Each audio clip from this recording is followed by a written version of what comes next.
2024 लोकसभा चुनाव से ठीक पहले विपक्षी दलों को एकजुट करने के लिए तमाम कोशिशें चल रही हैं। इन सबके बीच एक बेहद अहम पहल की है राज्यसभा के सांसद और कांग्रेस के पूर्व नेता रह चुके कपिल सिब्बल ने।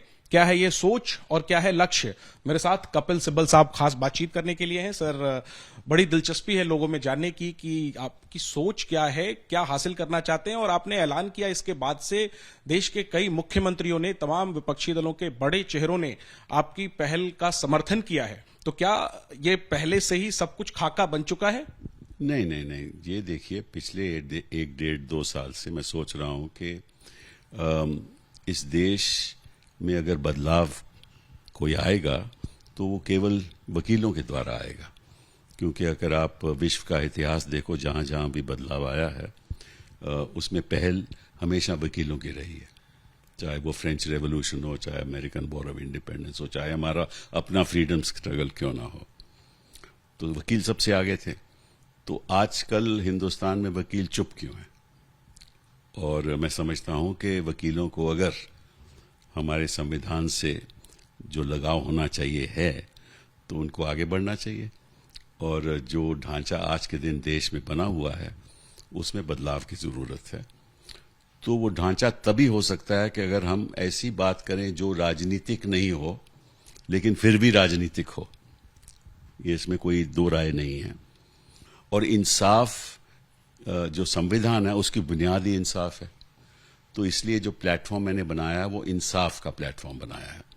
और उसमें अगर कोई उससे जुड़ना चाहता है तो इसलिए वेबसाइट हमने insafkesipahi.co.in, तो कोई भी उसमें, कोई भी शख्स, हिंदुस्तान का कोई भी नागरिक उसमें जुड़ सकता है। कोई इसमें कोई राजनीतिक, कोई व्यक्तिगत, कोई मेरा ऐसा नहीं है कि मैं कुछ बनना चाहता हूं या मैंने इस सोच के साथ बनाया है।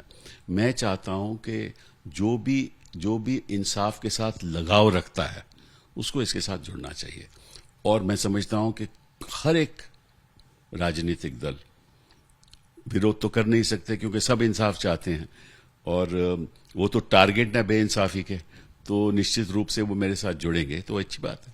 लेकिन सर, आपके ऐलान को लोग, आप भले कह रहे हैं कि इसका सीधा लक्ष्य जो है वो राजनीति नहीं है, लेकिन जो पॉलिटिकल पंडित हैं वो सब ये मानकर चल रहे हैं कि कपिल सिब्बल साहब ने विपक्षी पार्टियों को एकजुट करने के लिए ये एक पहल की है। और जिस तरह से बड़े चेहरों ने सपोर्ट किया है उससे इस धारणा को बल में नहीं, अगर एकजुट हो जाएं तो इससे अच्छी बात क्या हो सकती है?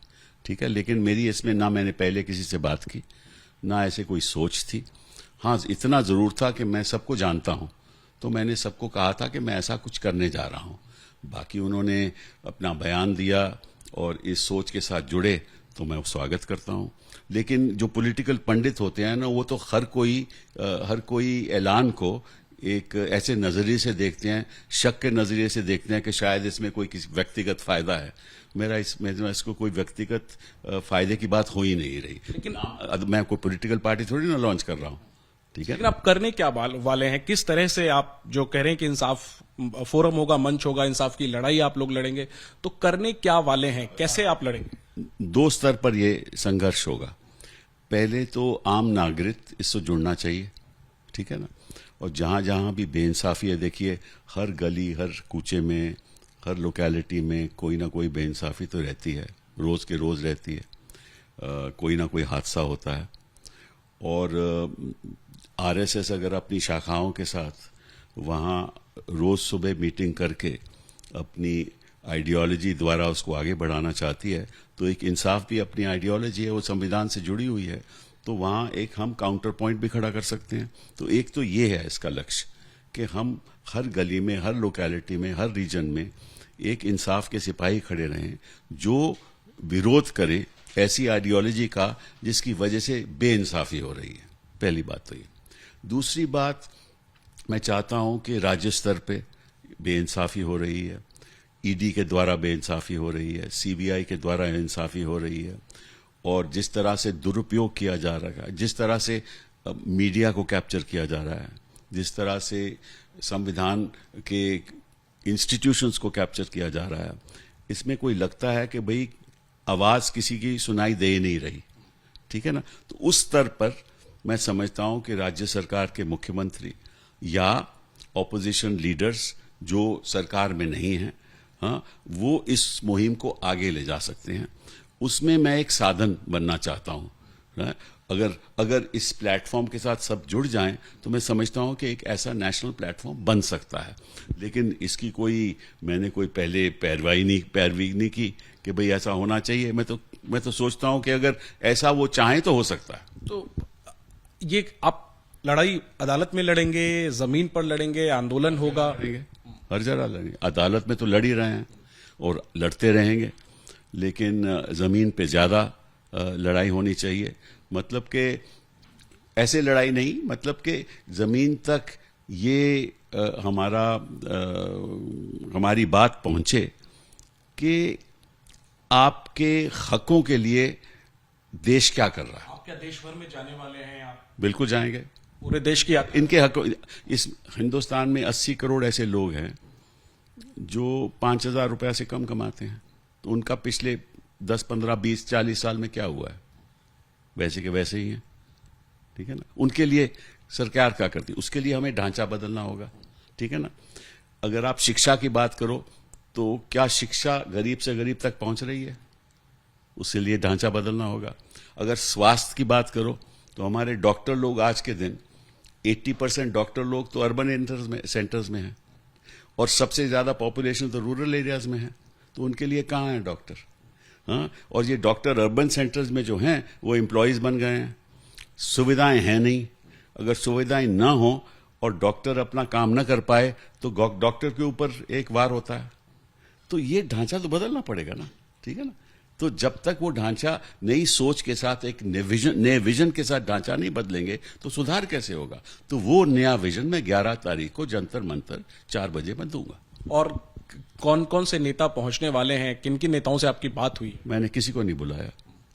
मैंने किसी को नहीं। आप सोच रहे हो ना कि मैंने कोई एक राजनीतिक प्लेटफॉर्म खड़ा किया है। मैंने बुलाया ही नहीं किसी को। आप पूछ लीजिए किसी से। लेकिन जिस तरह से नेता एक एक करके सपोर्ट कर रहे हैं, ये अपने आप में बड़ी अहम बात है। चाहे भूपेश बघेल हो, चाहे उद्धव ठाकरे हो, अरविंद केजरीवाल हो, कई बड़े चेहरों ने, अखिलेश, वो बेइंसाफी के टारगेट बने हुए हैं। जिस तरह से उद्धव जी की सरकार गिराई गई, आपको मालूम है कैसे गिराई गई। और ऐसे 8 सरकारें हिंदुस्तान में गिराई गई। 8 सरकारें। विश्व में कोई ऐसा उदाहरण है कि एक चुनी हुई सरकार जो लोगों ने चुनी हो उसको आप गिरा दो? और कैसे गिराते हैं ये तो आपको मानता हूं मैं। कोई सूरत ले जाता है, कोई असम ले जाता है, कोई कर्नाटका ले जाता है, कोई मध्य प्रदेश ले जाता है। मतलब कि मध्य प्रदेश की सरकार गिरा दी, उत्तराखंड की गिरा दी, कर्नाटका की गिरा दी, मतलब कि मेघालय की गिरा दी इन्होंने, मणिपुर की गिरा दी इन्होंने। छोड़ा किसको? और फिर ये बात करते हैं कि 5 साल एक स्थिर सरकार होनी चाहिए, इलेक्शन एक वक्त होना चाहिए और किसी को गिराना नहीं चाहिए, ठीक है ना। और वही सरकार, वही उसी का उल्लंघन कर रहे हैं ये। तो इनकी तो कोई प्रिंसिपल्स है नहीं। लेकिन मैं इनको भी कहता हूं कि आप भी हमसे जुड़िए। आप भी हमसे जुड़िए, क्योंकि आप भी इंसाफ मांगिए। क्यों नहीं? मैं कोई बीजेपी के खिलाफ थोड़ी ना बात कर रहा हूं। मैं तो संविधान की जो बुनियाद है उसके बारे में बात कर रहा हूं। तो लेकिन सर, जो आप कह रहे हैं कि नाइंसाफी हो रही है, सरकारों को गिराया जा रहा है, तो इन सब पर अगर हम आपकी नजरिए से कहें तो रोक लगेगी जब जो मौजूदा सरकार है उसको बदला जाए। तो वो जब तभी होगा जब सभी पार्टियां एकजुट आएंगी। उसके लिए आप क्या कोई कोशिश? यही तो मैं कह रहा हूं ना, जब सब पार्टियों को ये मालूम है कि ये बेइंसाफी हो रही है तो मैं समझता हूं कि सब पार्टियों को इकट्ठा होकर आना चाहिए। बाकी कौन कहां लड़ेगा, कौन किसको टिकट देगा, वो तो अलग बात हो गई। लेकिन मंच तो एक हो। तो वो मंच क्या इंसाफ का मंच होगा? होना चाहिए, होना चाहिए। होगा या नहीं होगा इसके बारे में तो मैं भविष्यवाणी आज नहीं कर सकता ना। और आप अगुवाई करेंगे? मुझे नहीं मालूम। मैं तो एक साधन हूं। जो बाकी सब लोग करेंगे हम भी करने को तैयार हैं। अभी फिलहाल जो विपक्षी एकजुटता को लेकर जो तमाम कोशिशें हो रही हैं उसको आप किस तरह से देखते हैं? कितना सीरियस देखते हैं आप इसमें? मैं उसमें शामिल नहीं हूं, क्योंकि मैं, एज आई सेड, कि मैं इंडिपेंडेंट क्यों हुआ? क्योंकि मैं किसी पॉलिटिकल पार्टी के एजेंडे से नहीं जुड़ना चाहता। मैं अपने संविधान से एजेंडे से जुड़ा हुआ हूं और वो संविधान का एजेंडा मैं आगे ले जाऊंगा और मैं चाहूंगा कि सभी विपक्षी दल मेरे साथ उसमें जुड़े। सर आखिरी में 2-3 सवाल। आपको क्या लगता है सर, जो विपक्षी एकजुटता है उसमें नेतृत्व का जो सवाल है वो सबसे टेढ़ा सवाल है और उस पर लोग एकजुट नहीं आ रहे हैं। आपकी नजर में किसको लीड करना चाहिए इस विपक्षी गठबंधन को अगर समझते हो कि मैं ऐसा जवाब आपको दूंगा? तो उम्मीद आप भूल जाइए उस उम्मीद को, क्योंकि ये एक राजनीतिक सवाल है और मैं राजनीति की बात नहीं कर रहा, मैं इंसाफ की बात कर रहा हूं। सर चूंकि आपने ईडी सीबीआई की बात की, हम आज ही सीबीआई की टीम राबड़ी देवी से पूछताछ करने के लिए उनके पटना आवास पर पहुंची और इस पर तमाम विपक्षी दलों ने निशाना साधा। सरकार की तरफ से कहा जा रहा है कि ये तो जांच हो रही है। आप भी निजी तौर पर सीबीआई क्या कर रही थी? अभी उन्होंने क्या सोचा कि अभी हमें यहां से छापा डालना है, यहां जाना है वहां? आपको मालूम है कि लालू जी की हालात क्या हैं? किडनी का ट्रांसप्लांट हुआ है, वृद्ध उम्र है, और यही के मतलब कि तेजस्वी जी के ऊपर प्रेशर डालो, ताकि क्योंकि वो जेडीयू से मिल गए हैं और इनको खतरा लगता है, तो यही तो हर जगह यही काम करते हैं ये लोग। क्योंकि जो आजकल सीबीआई जो है ना, इनकी ये टेम्पररी गर्लफ्रेंड हो गई है। अगर सरकार हाँ कर दे तो ये चले जाते हैं वहाँ, और ईडी तो इनकी परमानेंट वैलेंटाइन है, क्योंकि ईडी के साथ वो कहीं भी चले जाते हैं, किसी को भी सर्च कर लेते हैं, सीजर कर लेते हैं, अखबारों में छपा देते हैं। मतलब कि पिछले कई सालों में 121 रेड्स हुई हैं पॉलिटिकल अपोनेंट्स के खिलाफ, उसमें से 115 रेड पॉलिटिकल अपोनेंट्स की हैं। टोटल रेड 121 हुई हैं, उसमें से 115 तो पॉलिटिकल अपोनेंट्स की हैं, क्योंकि सीडी जो ईडी है, क्या इनका साधन बना हुआ है इस राजनीतिक खेल में? इस सिलसिले को आप लगता है कि ये रुकेगा? ये तो और कई लोग कहते हैं कि चुनाव जब नजदीक आएगा तो ये और आगे और करें, मैं तो कहता हूं और करें, इनको करना चाहिए, ताकि जनता समझे कि इनका लक्ष्य क्या है, इनकी सोच क्या है। कैसे समझाएंगे? जनता समझ जाती है, जनता बेवकूफ नहीं है। जनता बेवकूफ लगती है आपको? बेवकूफ नहीं है जनता। लेकिन सर आखिरी में इन कार्रवाइयों में हम देखते हैं कि कुछ लोग चुप्पी भी साध लेते हैं। जैसे राबड़ी देवी से ही आज सुबह से दोपहर से पूछताछ हो रही है, कई घंटे बीत चुके हैं, नीतीश कुमार की कोई प्रतिक्रिया नहीं आई है। अब इन चीजों को लेकर के बहुत दिलचस्पी से देखा। उनसे क्यों सवाल पूछ रहे हैं? अब उनसे सवाल पूछिए। मैं इन चीजों में नहीं पढ़ना चाहता। आज के दिन मेरा एक लक्ष्य दूसरा है। मैं एक नेशनल प्लेटफॉर्म, जो इंसाफ का प्लेटफॉर्म है, उसमें आगे बढ़ना चाहता हूं। ये किसने क्या कहा, क्यों नहीं कहा, कैसे कहा, किससे मिला, किससे नहीं मिला, मुझे कोई लेना देना नहीं है इसमें। इसी सिलसिले में आखिरी बात सर, जैसे ईडी ने सीबीआई ने मनीष सिसोदिया को क्वेश्चनिंग के लिए अरेस्ट किया, उन्हें आज जेल भी भेज दिया गया है। इस मसले पर कई पार्टियां एक साथ। एक सवाल का एक मुझे आप ही जवाब दे सकते हैं, और जनता को भी मालूम है कि पिछले 2014 के बाद अभी देखिए 10 साल होने वाले हैं, कोई ऐसा मंत्री है भाजपा का, जहां भाजपा की सरकार हो, चाहे केंद्र में हो चाहे राज्य सरकार में हो, जिसके खिलाफ ईडी गई हो? कोई है ऐसा मंत्री? को ईडी को विपक्ष के नेताओं के साथ इतना लगाव क्यों है? अगर ईडी वाकई में एक इंडिपेंडेंट ऑर्गेनाइजेशन है तो फिर इनके खिलाफ भी होना चाहिए। क्यों नहीं हो रहा? और आपको मालूम है कि कई ऐसे लोग हैं जिनके खिलाफ कार्रवाई चल रही थी, चाहे वो असम में हो, चाहे पश्चिम बंगाल में हो, चाहे उत्तर प्रदेश में हो, लेकिन वो तो सब बंद हो गई। तो जो इनके साथ आ गया उसके पीछे ईडी नहीं जाएगा, जो इनके साथ आ गया उसके पीछे सीबीआई कार्रवाई नहीं करेगा, जो इनके विरोध में है तो उनके पीछे ईडी चली जाएगी। ये तो इन्होंने एक फॉर्मूला बना लिया है। डराना है तो ईडी से डराओ, फैसला करवाना है तो किस और तरीके से फैसले करवाओ। ये इनका सिस्टम है, ठीक है ना। किसी को कोई सुप्रीम कोर्ट जज है, चलो उसको हम गवर्नरशिप दे देते हैं, ठीक। ये चीजें संविधान की मर्यादा के विरुद्ध हैं। हाँ? मनीष सिसोदिया पे जो कार्रवाई हुई है उसको भी आप इसी नजर से देखते हैं कि ये दुरुपयोग? क्या शक है इसमें? कोई शक है कि वो घोटाला नहीं? कांग्रेस जो मर्जी करे, मैं को कांग्रेसमैन तो नहीं हूं ना, मैं क्या शक है इसमें? कांग्रेस के खिलाफ भी ऐसा ही हो रहा है। ये नहीं हो रहा कि आपका उधर क्या हो रहा है छत्तीसगढ़ में, वही हो रहा है जो मनीष सिसोदिया के साथ हो रहा है, वो मनीष सिसोदिया हो रहा है, वही वहां हो रहा है, छत्तीसगढ़ में हो रहा है। यही हो रहा है कांग्रेस पार्टी के बड़े नेताओं के साथ, क्या हो रहा है, कितने अरसों से हो रहा है, यही तो हो रहा है। तो बेइंसाफी है ये। आपको लगता है सर सिसोदिया के मामले में कांग्रेस का जो स्टैंड है वो? देखिए फिर वही बात, मैं कोई राजनीतिक कोई इसमें जवाब नहीं देने वाला। मैं तो इतना ही कहूंगा कि इस सरकार का जो कदम है सिसोदिया के खिलाफ, ये राजनीतिक है, बस। तो फिर कैसे आप मानते हैं कि अपोजिशन पार्टी जब एक दूसरे के प्रति विरोधाभास रहेगा एक के मामले में, से पूछिए मुझसे क्यों, मैं तो आप पहल कर रहे हैं तो आप मैं तो मंच की बात कर रहा हूं ना, मंच की बात कर रहा हूं ना। तो उनसे पूछिए क्या इंसाफ, वो तो जुड़ रहे हैं इंसाफ के साथ, मुझसे क्यों पूछ रहे हैं ये सवाल? अरे क्या ये आपके लिए भी एक चुनौती है कि आप आम आदमी पार्टी, कांग्रेस, टीआरएस?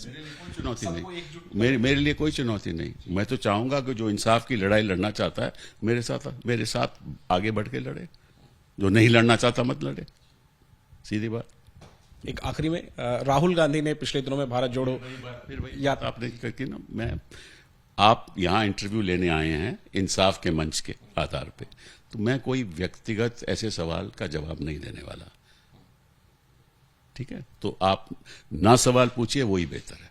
तो क्या आप राहुल जी को भी साथ में मैं सब कांग्रेस को जब बोल दिया कि मैं एक व्यक्ति की तो बात नहीं कर रहा, आप कितना सीरियसली देख मैं रहे हैं एक 24 को लेकर? मैं एक व्यक्ति की तो बात नहीं कर रहा ना, मैं तो कांग्रेस पार्टी, आरजेडी, बाकी भी राजनीतिक दल, अखिलेश जी, सब जुड़े, एक साथ जुड़े। मैं कोई, आप अखिलेश जी के सवाल पूछेंगे, राबड़ी देवी जी का पूछेंगे, लालू जी का पूछेंगे, मुझे इंडिविजुअल से कोई इस समय इस प्लेटफॉर्म के द्वारा कुछ नहीं लेना देना, ना मैं वो सवाल का जवाब दूंगा, क्योंकि वो एक राजनीतिक बात है, वो राजनीतिक फैसले वही लोग करेंगे। मैं तो कह रहा हूं कि एक संघर्ष करना है हमने, और देश को एक नई सोच के साथ आगे बढ़ाना है, आपके बच्चों के लिए। क्यों, हम तो हो गए, हमारी तो उम्र हो चुकी है, ठीक है? आपके बच्चों के लिए मैं कर रहा हूं, तो उसमें आप मुझे राहुल गांधी का सवाल पूछते हैं, आप अपने ये नहीं कहते मेरे बच्चे के लिए क्या होगा, ये पूछो ना, तो मैं जवाब देता। आपको लगता है 24 में नरेंद्र मोदी को विपक्ष रोकने में कामयाब हो पाएगा? और तो जनता तय करेगी ना भाई, आप लोग तो तय नहीं करने वाले, वो जनता को पता चल जाएगा, आपको 2024 में पता चल जाएगा, मई में। तो 11 तारीख को, 11 मार्च को दिल्ली के जंतर मंतर पर कपिल सिब्बल अपने आगे का रोड मैप और जो आगे का एजेंडा होगा वो सब कुछ साझा करने वाले हैं। और जिस तरह से कपिल सिब्बल की पहल को विपक्ष के तमाम बड़े नेताओं ने आगे बढ़कर समर्थन दिया है, देखना है कि जंतर मंतर पर 11 मार्च को कौन कौन से चेहरे मौजूद रहते हैं और कपिल सिब्बल साहब किस तरह से जो ये कह रहे हैं कि इंसाफ की लड़ाई लड़ेंगे, वो किस तरह से आगे लड़ते हैं, इस पर नजर रहेगी। कैमरा पर्सन हेमंत के साथ जैनेंद्र, एबीपी न्यूज, दिल्ली।